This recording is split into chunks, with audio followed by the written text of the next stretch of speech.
kilometro bat dago euskaltegiraino. Noraino kasua. Kaixo, zer moduz? Gaur, zure joan etorri baten kontaketa edo azalpen laburra emango duzu. Eta ibilbide baten helmuga zein den adieraziko duzu. Nik egunero joan etorri asko egiten ditut. Egunero korrika egitera joaten naiz. Etxetik atera eta Txokoalai parkeraino iristen naiz. Han buelta eman eta etxeraino etortzen naiz dutxatzera. Gero, bizikleta hartu eta berriro martxan. Kilometro terdi dago euskaltegiraino. Zuk ze ibilbide egiten duzu? Noraino joaten zara egunero? Gasteizeraino joan dira Olaia eta Peio. Beti bezala, irudi batzuk grabatuko dituzte eta norbait elkarrizketatuko dute. Gasteizen gaude. Osteguna da. Jendeak parranda egingo du gaur? Zuk? Parranda egingo duzu gaur? Ez dut uste. Oso ona. Balio du? Bai, orain benetako pertsona bat elkarrizketatuko dugu. Ja. Hementxe dugu parranda egingo duen gazte bat. Kaixo, zure izena?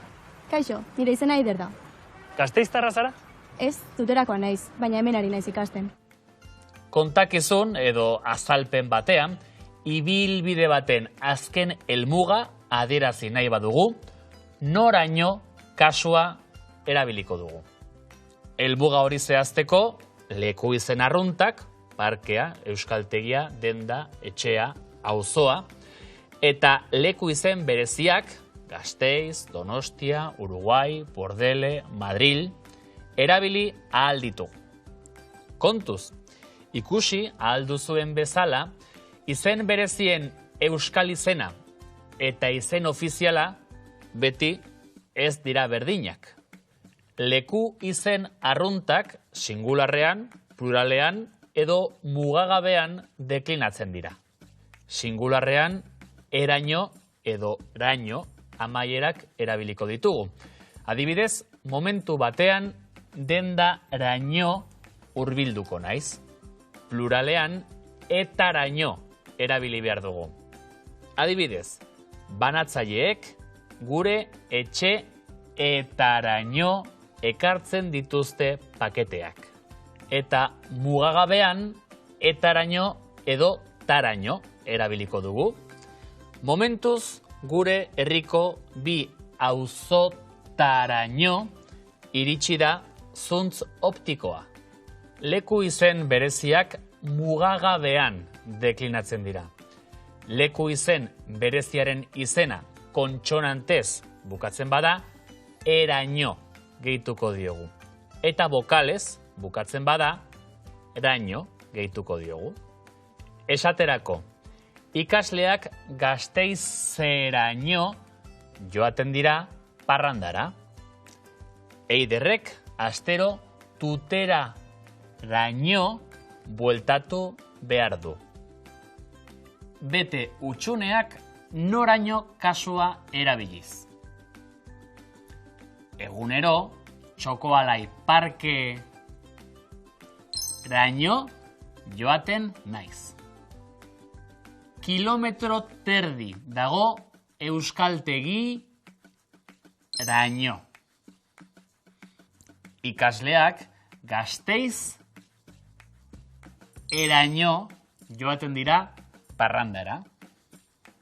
Eiderrek astero Tuteraraino bueltatu behar du.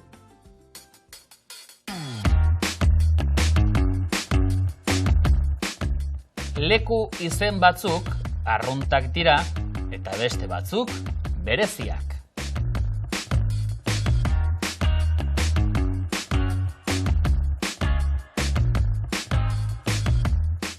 leku izen berezien euskal izena eta izen ofiziala.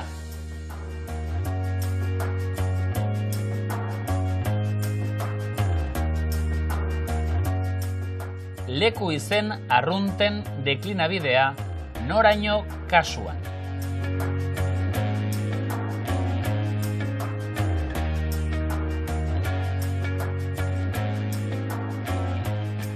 Leku izen berezien deklinabidea.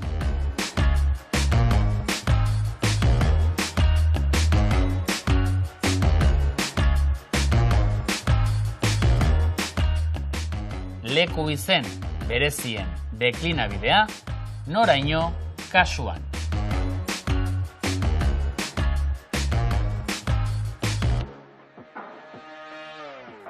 Ondo segi eta beste bat arte.